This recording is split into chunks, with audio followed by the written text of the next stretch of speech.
Hello and welcome everyone. आप सभी का स्वागत है द ऑनलाइन गुरु में। मैं हूं सुनील शर्मा और आज के इस सेशन के अंदर हम सभी राष्ट्रीय मिलिट्री स्कूल यानी कि आरएमएस के कॉमन एंट्रेंस एग्जामिनेशन या कॉमन एंट्रेंस टेस्ट 2021 में जो कंडक्ट होने वाला है 19th ऑफ सितंबर को, उसके लिए करंट अफेयर्स को रिवाइज कर रहे हैं। ये हमारा 4th सेशन है। इसके पहले के सभी सेशंस के लिंक आपको नीचे डिस्क्रिप्शन में मिल जाएंगे।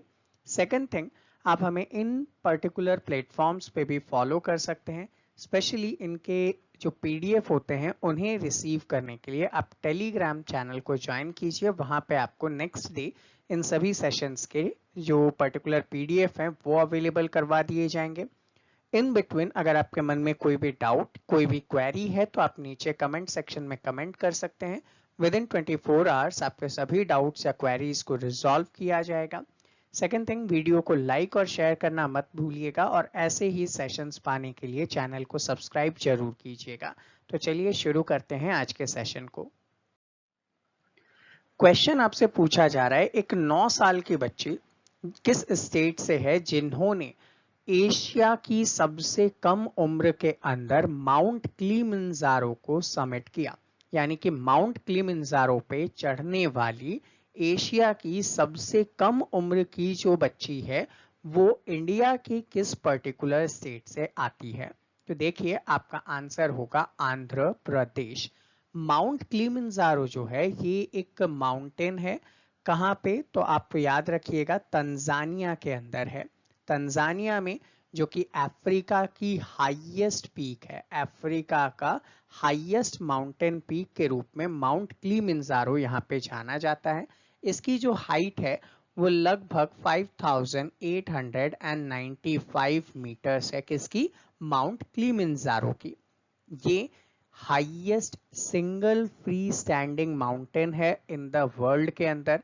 अब ऐसे में इस पर्टिकुलर जो माउंटेन है माउंट किलिमंजारो, इस पे आंध्र प्रदेश की एक छोटी सी बच्ची जो कि जस्ट सिर्फ 9 इयर्स की है, उसने इसे समिट किया।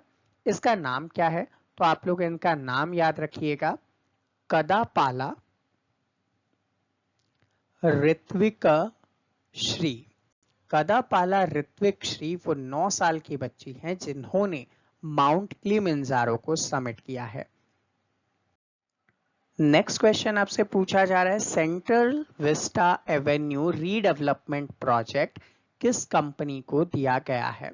अब देखिए central Vista Avenue redevelopment project क्या है। तो आप लोग जानते हैं कि जो हमारा पार्लियामेंट्री बिल्डिंग है ये बहुत टाइम पुराना बना हुआ है। रिसेंट में अर्थक्वेक एटसेट्रा से उसे बचाने के लिए और जो मेंबर्स की कैपेसिटी बढ़ेगी उसको फुलफिल करने के लिए हमें एक बिल्डिंग को इनलार्ज करने की रिक्वायरमेंट है। तो ऐसे में क्या किया जा रहा है, आपके जो संसद भवन है उसको और एक्सपैंड किया जा रहा है। इसको नाम दिया गया central Vista Avenue redevelopment project. अब ये जो प्रोजेक्ट है ये अहमदाबाद की एक कंपनी जिसको कहा जाएगा सपूरजी पैलॉन्जी एंड कंपनी की तरफ से उनको ये प्रोजेक्ट दिया गया है। उनको ये प्रोजेक्ट दिया गया है ताकि वो क्या कर सकेंगे, इस पर्टिकुलर एरिया का रीडेवलपमेंट कर सकेंगे। इसके अंदर नई पार्लियामेंट्री बिल्डिंग को बनाना भी है। लगभग 608 करोड़ रुपीस इसके अंदर खर्च होंगे और उम्मीद की जा रही है 2022 के एंड तक जो न्यू पार्लियामेंट्री बिल्डिंग है वो बनकर आपके सामने तैयार हो जाएगा। मोटेरा स्टेडियम जो कि वर्ल्ड का बिगेस्ट क्रिकेट स्टेडियम हो चुका है, ये किस जगह स्टैब्लिश्ड है, किस सिटी के अंदर स्टैब्लिश्ड है। तो देखिए आपका जो आंसर होगा वो होगा अहमदाबाद। रिसेंटली अगर बात करें, जो मोटेरा स्टेडियम है उसे रीबिल्ड करके रेनोवेट किया गया था प्राइम मिनिस्टर नरेंद्र मोदी की तरफ से। ठीक है, यहाँ पे अगर आप लोग देखें तो इसकी जो सिटिंग कैपेसिटी होगी वो होगी 1,10,000 पर्सन्स। ठीक है, तो अपने आप में ये वर्ल्ड का सबसे बड़ा क्रिकेट स्टेडियम हो जाएगा। यहाँ पे अगर हम लोग बात करें तो इसी के अंदर एक पर्टिकुलर एरिया है जिसको नरेंद्र मोदी के नाम से भी रखा गया है। तो इसलिए ये पर्टिकुलर जो स्टेडियम है वो लैमलाइट में आया था। इसके पहले जो नंबर 1 पे या वर्ल्ड का बिगेस्ट क्रिकेट स्टेडियम था वो मेलबर्न था। अब मेलबर्न जो है वो सेकंड बिगेस्ट क्रिकेट स्टेडियम हो चुका है। Which tennis player won the 9th men's single title at the Australian Open Tennis Tournament? Australian open tennis tournament को जीतने वाले 9th मेन पर्सन कौन है? तो देखिए यहाँ पे आपका जो आंसर होगा वो होगा नोवाक दजोविक। रिसेंटली नोवाक दजोविक जो कि सर्बिया से आते हैं, इन्होंने ये पर्टिकुलर टूर्नामेंट जीत लिया। ये टूर्नामेंट मेलबर्न के अंदर कंडक्ट किया गया था। इन्होंने रशिया के एक खिलाड़ी जिनका नाम था डेनियल मेदवेदेव, उनको फाइनल मैच के अंदर हराया था। ठीक है, तो ये आप लोगों को याद रखना चाहिए। जबकि यहाँ पे मेंस डबल की अगर बात करें तो साथ में कुछ एडिशनल लिख लीजिएगा आप। मेंस डबल जो मैच हुआ था वो क्रोशिया के इवान डॉगिग और स्लोवाकिया के फिलिप ने जीता था। जबकि वुमेन्स डबल टाइटल की बात करें तो बेल्जियम की एलिसा मर्टेंस और बेलारूस की आर्यना सेबेलेंका ने ये प्राइज जीता था। जबकि मिक्स डबल की बात करें, यहाँ पे मेंस डबल था, ठीक है, ये मेंस डबल था, ये मिक्स डबल है जिसमें मेन एंड वुमेन दोनों साथ होते हैं। तो मिक्स डबल जो है वो क्रेज रिपब्लिक की जो बोरा है उन्होंने और यूएसए के तरफ से राजीव राम ने ये पर्टिकुलर फ्रेंच ओपन टाइटल जीता था। Who won the Australian Open 2021 women's title recently? तो देखिए वुमेन्स टाइटल किसने जीता? तो नाओमी ओसाका जो है वो आपका करेक्ट आंसर होंगी। नाओमी ओसाका जो है ये जापान से हैं, ठीक है। इन्होंने क्या किया, किसको हराया? जेनिफर ब्रैडी को हराया और जेनिफर ब्रैडी को हराकर ऑस्ट्रेलियन ओपन 2021 के वुमेन्स टाइटल को जीत लिया है। ये इनका 4th ग्रैंड स्लैम टाइटल होने वाला है। ये मात्र 23 साल के प्लेयर हैं, ठीक है, तो अपने आप में एक बड़ी अचीवमेंट है। ये रिसेंटली वर्ल्ड में नंबर 2 टेनिस प्लेयर के रूप में जानी जाती हैं। China has completed a railway line linking to the Tibetan city Lhasa and Ningxi near the border of which state? तो चाइना की तरफ से क्या किया गया, एक रेलवे लाइन बिछाई गई है जो कि तिब्बत के पास लहासा और नींगची नाम के जो 2 सिटीज हैं उनको कनेक्ट करती है। और ये दोनों सिटी इंडिया के किस स्टेट के बहुत नजदीक में है? तो देखिए डिप्लोमेटिक वे से ये क्वेश्चन आपके लिए इंपॉर्टेंट हो जाता है। तो यहाँ पे आपका जो आंसर होगा वो होगा अरुणाचल प्रदेश। आपके जो 7 सिस्टर्स हैं, आपसे एक क्वेश्चन पूछता हूँ, 7 सिस्टर्स के नाम आप नीचे कमेंट करके बताइएगा ये उनके अंदर कौन कौन से पर्टिकुलर स्टेट्स जो हैं वो आते हैं। तो यहाँ पे तिब्बत के अंदर जो लहासा एंड निंगची है इसको कनेक्ट किया जा रहा है। इसको सिचुआन तिब्बत रेलवे लाइन के रूप में नाम दिया गया है, जो कि सिचुआन प्रोविंस कहाँ पे? चाइना के अंदर है, वहां से तिब्बत के लहासा और निंगचिंग को कनेक्ट किया जाएगा। पहला खेलो India sports school north eastern India का किस सिटी के अंदर बनाया गया? तो देखिए शिलोंग के अंदर इसको उद्घाटित किया गया था। जो यूनियन मिनिस्टर थे यूथ अफेयर्स और स्पोर्ट्स के, पहले कौन थे? किरण रिजिजू। इन्होंने क्या किया था, असम राइफल पब्लिक स्कूल को, ठीक है, असम राइफल पब्लिक स्कूल जो है शिलोंग के अंदर, उसे नॉर्थ ईस्ट इंडिया का पहला स्पोर्ट्स स्कूल का दर्जा यहाँ पे उपलब्ध करवाया था। एट प्रेजेंट अगर बात करें तो 9 स्पोर्ट्स स्कूल जो हैं वो अप्रूव्ड किए जा चुके हैं whole over the country Khelo India sports के लिए।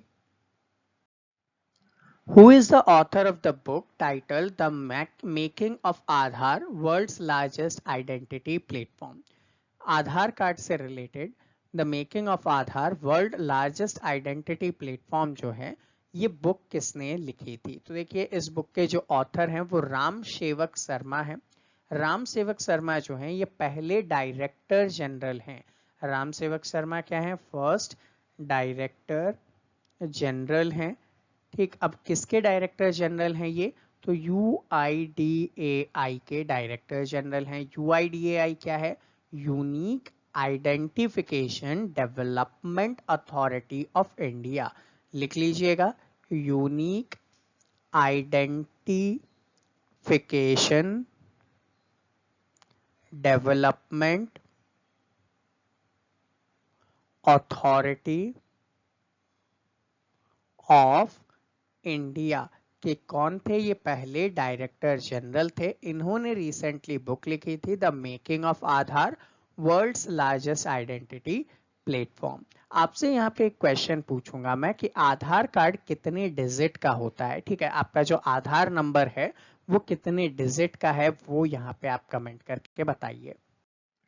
क्वेश्चन पूछा जा रहा है बसंत चहर आइलैंड, जिसको चार प्रिया आइलैंड भी कहा जाता है, ये रिसेंटली न्यूज में था और किस कंट्री के अंदर है? तो देखिए ये बांग्लादेश के अंदर है।